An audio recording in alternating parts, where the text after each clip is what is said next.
Hello everyone, welcome to the channel PCS RO मुख्य परीक्षा 2025 के एस्पिरेंट देखेंगे। ये मेंस आंसर राइटिंग का सेशन है। जो साथी पहली बार जुड़े हैं चैनल को सब्सक्राइब करेंगे और अपने दोस्तों को भी शेयर करेंगे। तो करते हैं आज का सेशन।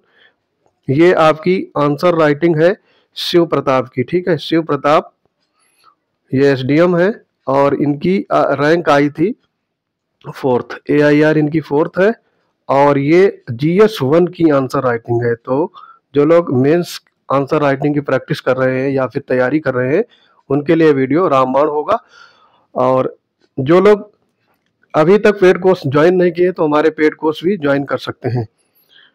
तो यहाँ पे देखो क्वेश्चन दिया गया है, हड़प्पा सभ्यता के विभिन्न कला रूपों की प्रमुख विशेषताओं पर प्रकाश डालिए। ये 8 नंबर का क्वेश्चन है और 125 शब्दों में लिखा गया है। तो शिव प्रताप जी लिखते हैं, हड़प्पा सभ्यता 2350 ईसा पूर्व से लेकर के 1750 ईसा पूर्व तक विकसित भारत की प्रथम नगरीय सभ्यता थी, जिसमें इसमें स्थापत्य कला, शिल्पकला, मूर्तिकला, चित्रकला, भवन निर्माण कला आदि की अद्भुत विशेषताएं विद्यमान थी। उसके आगे हेडिंग डाल के शिव प्रताप जी लिखते हैं, स्थापत्य कला, इनकी राइटिंग बहुत डेकोरेटिव है, सुंदर है। नगरों का विभाजन 2 हिस्सों में था, दुर्ग और निचला शहर। घरों में ईंट, गारे, पत्थरों का प्रयोग किया जाता था। भवनों से जल निकासी की उत्तम व्यवस्था, जैसे धौलावीरा, लोथल से घरों के दरवाजे बाहर की ओर खुलते थे और स्नानागार, अन्नागार के बेहतर उदाहरण। दूसरा है इसमें पॉइंट, मूर्तिकला, मूर्तियों का निर्माण पत्थर एवं मिट्टी के टुकड़ों पर कांच से निर्मित मात्र देवी की प्रतिमा मोहनजोदड़ो से नर्तकी के रूप में प्राप्त हुई है। मिट्टी की पकी हुई भेड़ा की मूर्ति। तो ये हो गया। अगला इसमें है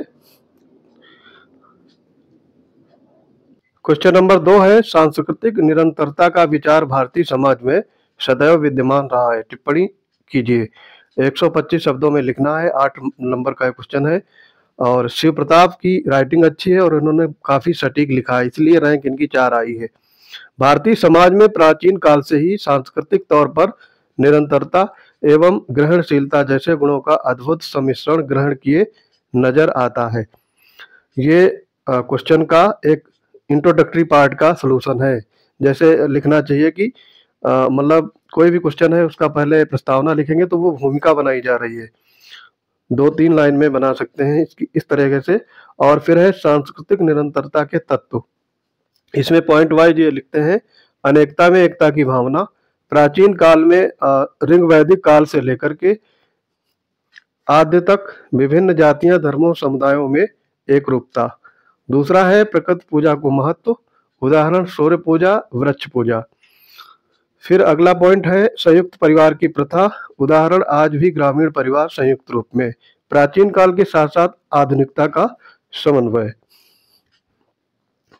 फिर अगला है उदाहरण देते हैं, जैसे राफेल की पूजा।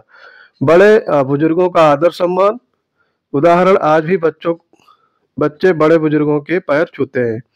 वसुधैव कुटुंबकम, उदाहरण G20 की अध्यक्षता से में इसी थीम का प्रयोग किया गया। आगे है नकारात्मक पक्ष इसके, अब लिखते हैं कमजोर पहलू, वैश्वीकरण के कारण कुछ मूल्यों का ह्रास, जैसे संयुक्त परिवार प्रथा, कमजोर स्त्रियों के प्रति द्वितीयक व्यवहार, प्रकृति का अंधाधुंध शोषण और बुजुर्गों के प्रति हिंसक घटनाक्रम या घटना तंत्र। फिर है इसका कंक्लूजन लिखते हैं, संपूर्णतः या निष्कर्षतः भारतीय समाज में सांस्कृतिक निरंतरता के मिश्रण आयाम नजर आते हैं, जिन्हें तार्किकता, प्रगतिशीलता एवं आधुनिक विचारों द्वारा जीवंत बनाया जा सकता है। ये यहाँ पर इनका आंसर कंप्लीट होता है। अगला क्वेश्चन ये लिखेंगे, क्वेश्चन है भारत की नीली अर्थव्यवस्था अनंत अवसर उपलब्ध करा रही है, इस संदर्भ में भारत के समुद्री संस्थानों और उनकी क्षमता पर चर्चा कीजिए। 8 नंबर का है, 125 शब्द लिखना है। शिव प्रताप देखते हैं इसमें कैसे लिखते हैं।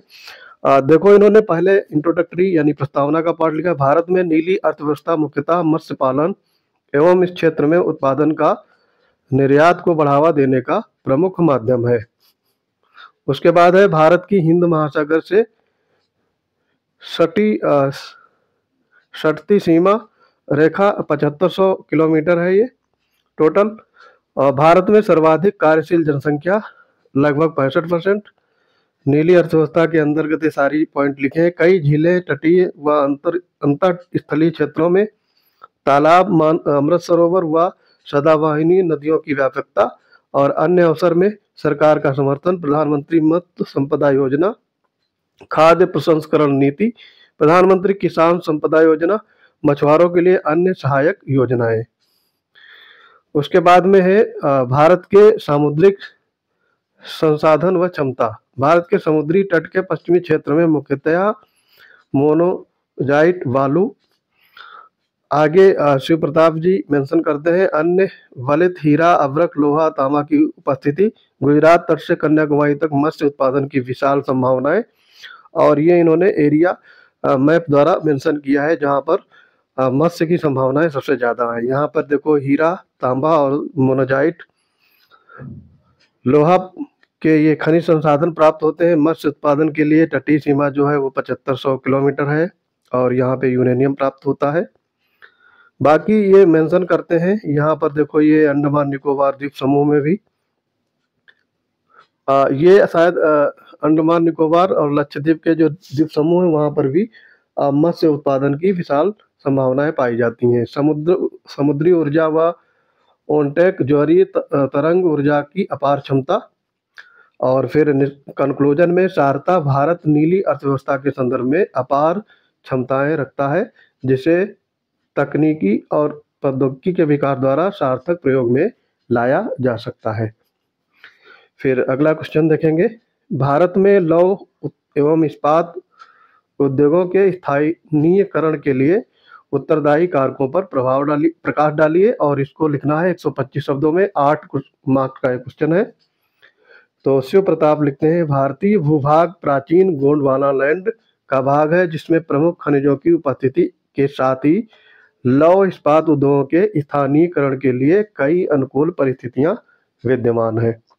ये हो गया इनका क्वेश्चन का प्रस्तावना, यानी भूमिका ये बना रहे हैं। उसके बाद में मैप द्वारा समझाए हैं छोटा नागपुर क्षेत्र, उड़ीसा क्षेत्र और दक्कन पठार क्षेत्र। यहाँ पर ये संसाधन लौह के मेजर रूप से पाए जाते हैं।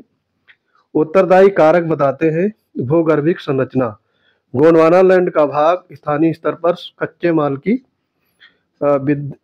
विद्यमानता, जैसे उड़ीसा में, क्योंझर कर्नाटक में। इन्होंने लिखा नहीं है, उनको याद नहीं होगा। ऊर्जा के लिए कोयला क्षेत्रों से निकटता, जैसे सलेम को ऊर्जा स्थानीय स्तर पर, टिस्को को ऊर्जा के लिए कोयला की प्राप्ति झरिया से होती है। अन्य सह उत्पादों की प्राप्ति क्षेत्रीय स्तर पर ही, जैसे जल की प्राप्ति के लिए नदी जल और निर्यात के लिए बंदरगाह क्षेत्रों से संलग्नता, जैसे मुंबई, कोलकाता, विशाखापट्टनम बंदरगाह इत्यादि। और फिर कंक्लूजन में लिखते हैं निष्कर्षता लौह एवं इस्पात उद्योगों के लिए स्थानीयकरण के लिए कच्चा माल, ऊर्जा, बंदरगाह क्षेत्रों की आवश्यकता होती है जो इस क्षेत्र के विकास में प्रभावी भूमिका निभाते हैं। तो यहाँ पर ये कंप्लीट हो जाता है। अगला क्वेश्चन देखेंगे, समाजवादी आंदोलन ने किस प्रकार राष्ट्रीय स्वतंत्रता आंदोलन को प्रभावित किया? भारतीय स्वतंत्रता संग्राम में समाजवादी नेताओं के योगदान की चर्चा कीजिए। तो ये काफी संक्षेप में इसको लिखना है, 8 नंबर का है, 125 शब्दों में। शिव प्रताप लिखते हैं पहले प्रस्तावना, समाजवादी विचारधारा मुख्यतः समाज के वंचित व शोषित वर्ग को मुख्य धारा में स्थापित कर उनके समग्र विकास के प्रोत्साहन के सिद्धांत पर कार्य करती है। उसके बाद है भारतीय स्वतंत्रता संग्राम का प्रभाव इस पे। भारतीय स्वतंत्रता संग्राम को उपनिवेशवाद के विरोध के साथ ही सामाजिक असमानता के विरोध के लिए प्रोत्साहित किया। समाज के हाशिए पर पड़े वर्गों के सशक्तिकरण के लिए मुखर आवाज, सामाजिक समानता को प्रमुख मुद्दा बनाया, समावेशी विकास की अवधारणा को पर बल दिया, सामाजिक न्याय की प्राप्ति का लक्ष्य। और फिर है प्रमुख दल इसके थे कांग्रेस समाजवादी पार्टी 1934 में, जय प्रकाश नारायण और आचार्य नरेंद्र देव के इसके संस्थापक रहे हैं। प्रमुख नेता हैं जयप्रकाश नारायण, भारत छोड़ो आंदोलन में सक्रिय योगदान दिया। जेपी मूवमेंट के प्रमुख नेता, समाजवाद को तृणमूल स्तर तक पहुंचाया। तो ये यहाँ पर फिर आगे है राम मनोहर लोहिया। भारत छोड़ो आंदोलन में रेडियो प्रसार, आज़ादी के बाद समाजवाद के प्रखर चिंतक, समाजवाद को जनता के मन में स्थापित किया। उसके बाद आते हैं आचार्य नरेंद्र देव, कर्पूरी ठाकुर इत्यादि। सारता समाजवादी आंदोलन ने भारतीय स्वतंत्रता आंदोलन में समानता, स्वतंत्रता व न्याय जैसे तत्व प्रदान कर व्यापक स्वरूप दिया, जो आज भी सामाजिक प्रगति में सहायक है। काफी इन्होंने सटीक और अच्छा लिखने की कोशिश की और लिखा भी है इन्होंने। आगे इसमें देखेंगे अगला क्वेश्चन, छठवां है, दो विश्व युद्धों के मध्य उभरी प्रमुख सामाजिक राजनीतिक विचारधाराएं क्या है? समकालीन समाजों पर इनके प्रभाव का भी उल्लेख कीजिए। ये 8 नंबर का है 125 शब्द में।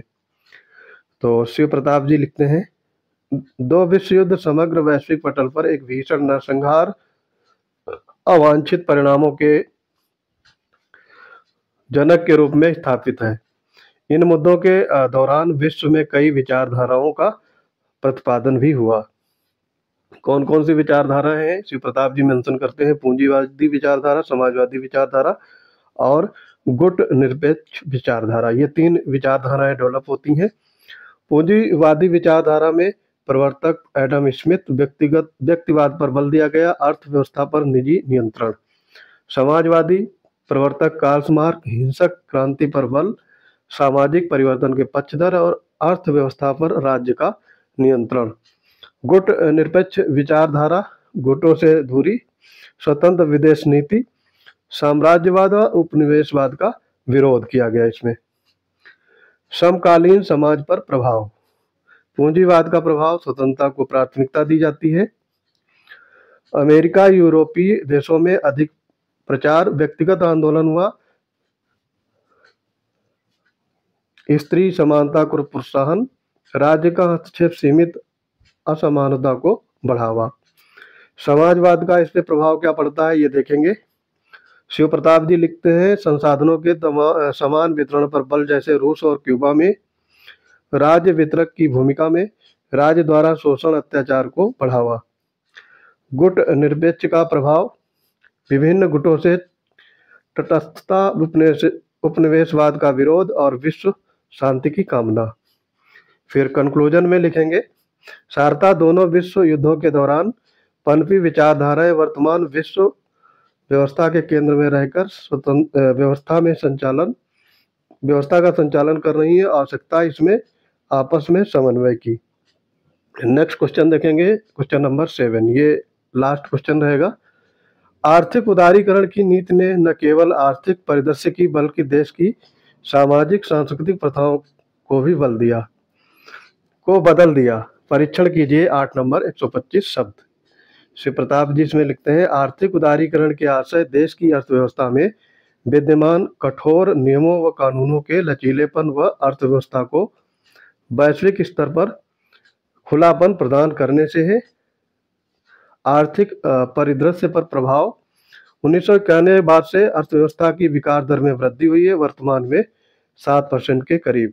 उत्पादन प्रक्रिया को बढ़ावा, रोजगार के नए अवसर सृजित किए गए, प्रत्यक्ष विदेशी निवेश को बढ़ावा दिया गया, निर्यात में को प्रोत्साहन और विदेशी मुद्रा भंडार, भुगतान संतुलन का अनुकूल। सामाजिक सांस्कृतिक प्रथाओं पर प्रभाव क्या पड़ा है? तो शिव प्रसाद मेंशन करते हैं, उदारीकरण वैश्वीकरण से विभिन्न समाजों व संस्कृतियों का एकीकरण। दूसरा पॉइंट है, भारतीय खान पान शैली में पश्चिमी व्यंजनों को बढ़ावा, जैसे डोसा, बर्गर। रहन सहन एवं वेशभूषा में परिवर्तन, जैसे जींस टॉप का प्रयोग। अभिवादन के नए ढंग, जैसे हेलो हाय। मनोरंजन के नए अवसर, जैसे हिप हॉप, क्लासिक संगीत। महिलाओं में स्वतंत्रता व समानता का भाव। नकारात्मक पहलू क्या थे? महिला हिंसा, लैंगिक विभेद में वृद्धि, वृद्धों का शोषण, परंपरागत संस्कृति का पतन।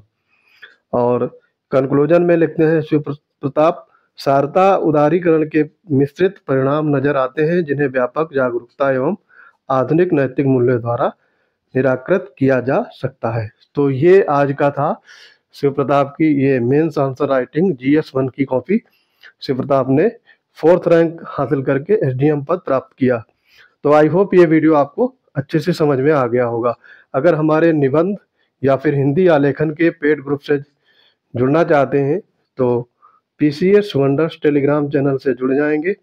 वहाँ पर आपको पेड बैच की डिटेल्स मिल जाएंगी। पेमेंट करने के बाद आपको सीधे पेड बैच में जोड़ दिया जाएगा। तो अपनी तैयारी को इन्हांस करने के लिए आपको पेड बैच में अवश्य जुड़ना चाहिए। तो आई होप ये वीडियो आपको समझ में आ गया होगा। मिलते हैं अपने अगले इंपॉर्टेंट वीडियोज में, तब तक के लिए पढ़ते रहिए। जय हिंद।